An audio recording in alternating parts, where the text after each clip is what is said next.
Desde as épocas mais imemoriais, existe entre as criaturas humanas essa concepção de céu e de inferno.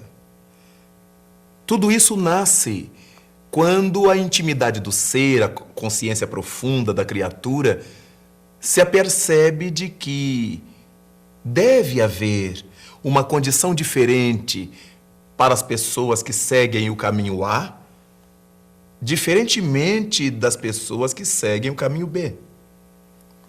E esse entendimento fez com que se imaginasse que as pessoas que seguem o caminho A, por exemplo, tenham direito a uma felicidade num lugar especial. E as que seguem o caminho B não têm o mesmo direito. Isso nasce com a mentalidade teológica que cada indivíduo tem. Essa ideia do auto-merecimento. Nós sempre achamos que merecemos algo melhor que o nosso vizinho. Quase sempre supomos que nós deveríamos ser melhor aquinhoados do que as pessoas que lidam conosco. Ao vermos alguém fazer uma obra, dizemos, mas se fosse eu... Nessas reticências está dito que nós faríamos melhor.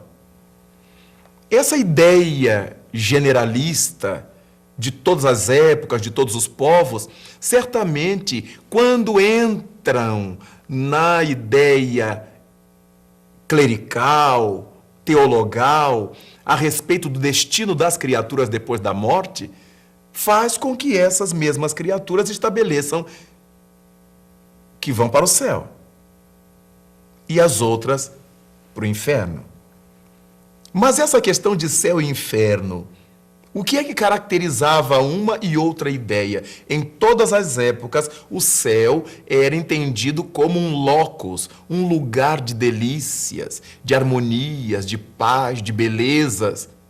Enquanto, em contraposição, o inferno seria um lugar de terrores, de tormento, de sombras, de trevas, de dores, de choros e rangeres de dentes, como aprendemos no Evangelho. É por essa razão que nessas diversas épocas da humanidade, em função dos pensamentos teológicos vigentes, se admite a existência de céus e de infernos exteriores à criatura humana. Ou seja, são lugares para onde se vai depois do decesso carnal, depois da morte. Nós aprendemos com os povos antigos, por exemplo, que havia um samsara, como chamavam os indianos. Samsara tem a representação do inferno cristão, porque é um locus, é um lugar de tormento, de agitação, de barulho, de tumulto. E os indianos assimilam barulho, tumulto, agitação com um inferno, um lugar de tormentas. Conhecemos entre os povos antigos, entre os hebreus, entre os gregos, o Hades, que também era lugar das almas atormentadas. Era o inferno, como mais tarde chamaria o movimento cristão organizado. Em todos os povos, então, essa ideia de um lugar para onde se vai depois da morte se perpetuou, ganhou corpo, e hoje em dia as religiões ainda nos apresentam céu e inferno como lugares. Muito recentemente, o Papa João Paulo II já estabeleceu para os irmãos católicos que céu e inferno são realidades da alma. Mas Jesus Cristo já tinha falado isto há muito tempo, de outra maneira. Nós aprendemos nas páginas de O Evangelho segundo o Espiritismo, por exemplo, aprendemos nas lições do livro Céu e o Inferno, de Allan Kardec, exatamente isto. Céu e inferno não são realidades de fora da gente, não são propriamente lugares para onde se vai, são realidades intrínsecas do ser. E por causa disto, vale a pena nós pensarmos em céu e inferno, fugindo um pouco dessa dinâmica teológica que estabeleceu que são lugares de tormentos perpétuos, de tormentos eternos, onde a alma imaterial sofre horrores materiais, onde a alma que é plenamente espiritual estará submetida a castigos, a sofrimentos de ordem eminentemente material. Céu e inferno merece de nós essa atenção para que nós mesmos possamos avaliar por que caminhos estamos trilhando, o que é que estamos fazendo da nossa vida, da nossa existência, se nós gostamos dessa busca pelo céu ou se nós estamos gostando de nos enveredar pelas trilhas infernais.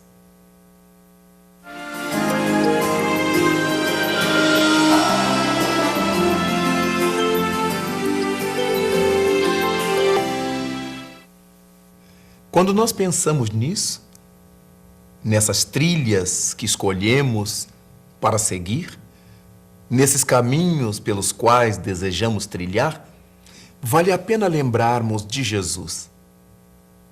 Jesus Cristo disse um dia: o reino dos céus não tem aparências exteriores. O reino dos céus está dentro de vós. Essa foi uma revelação bombástica para a nossa crença, porque até então nós aprendêramos que morreríamos para ir ao céu, para ir ao inferno. Mas Cristo estabelece que esse reino dos céus tão esperado não é exterior, não tem aparências exteriores, está dentro da criatura humana. Se o reino dos céus está dentro da criatura humana como um estado d'alma, um estado de espírito, uma maneira de ser, é natural pensar que o inferno também está dentro da criatura. Uma vez que o inferno corresponde à oposição ao céu, oposição às leis de Deus. Todas as vezes que estivermos vivenciando de conformidade com as leis de Deus, estaremos trabalhando o nosso céu. Estaremos construindo o nosso céu interior. Estaremos realizando o trabalho da paz íntima. Mas quando fugirmos dessas leis, quando desrespeitarmos essas leis, quando nos antagonizarmos com elas, indubitavelmente a nossa atitude é uma atitude infernal. E por que isto? Porque sentimos remorsos. Todas as vezes que agimos fora da lei divina, todas as vezes que desrespeitamos a nossa consciência, que forçamos a situação para fazer aquilo que o homem velho, que os instintos nos impõem fazer, sentimos dor de remorso. Mal-estar terrível toma conta de nossa alma. E passamos a não ter sossego. Não dormimos direito, não comemos direito. Choramos, nos amarguramos. De acordo com o temperamento dos indivíduos, existirão reações muito próprias, muito pertinentes. Importante, então, será que nós busquemos esses roteiros de vida, esses modos de viver que correspondam ao céu. Ora, quando eu trato bem as pessoas, quando eu construo amizades e preservo meus amigos, é o céu que eu estou construindo para mim. O céu da felicidade de ter amigos. Quando eu escorraço as pessoas, alimento preconceitos de quaisquer níveis, quando eu dirijo aos indivíduos a minha malquerença, meu azedume, é o inferno que eu estou cavando para mim. Porque não existe coisa mais terrível do que eu passar e ser malquisto, e ser mal visto pelas pessoas. Logo, é importantíssimo verificar que céu e inferno são realidades íntimas. Ninguém precisa ter medo do inferno. Precisa ter cuidado com a vida. Se tivermos cuidado com a vida, estaremos construindo nossa felicidade. nosso reino do céu interior. Se não tivermos cuidado com a vida, não importa quem sejamos, filhos de quem sejamos, não importa que religião tenhamos, não importa qual seja o nosso nível socioeconômico, o que importa é que eu estou cavando minha tormenta. O reino dos céus, não tendo aparências exteriores, mas sendo uma realidade vivencial, ele só pode estar dentro da criatura humana. Vejamos como vivem as pessoas em paz consigo mesmas. Felizes, alegres, joviais, o que não quer dizer irresponsáveis, o que não quer dizer estultas. Como é que vivem as criaturas cheias de remorso, deprimidas, amarguradas, azedas, dizemos, com seu fígado estragado. Porque esse tormento interno faz com que o indivíduo exteriorize esse mesmo tormento. Ponha para fora seu inferno. Um dia, o apóstolo Paulo nos ensinou: andai como filhos da luz. Quando ele escreveu aos Efésios, ora, todo e qualquer filho da luz, qualquer de nós que seja lucigênito, e todos nós o somos, porque somos filhos de Deus, deverá caminhar espalhando claridade. Quem é filho da luz, luz igualmente é. Geneticamente, entre aspas, carregamos de Deus em nós, levamos de Deus em nós essa potência, essa capacidade de nos iluminar com a luz divina e espargir essa claridade ao nosso redor, iluminando a tantos quantos junto a nós estejam. O inferno, o céu, não tem aparências externas, são realidades dentro de nós existentes.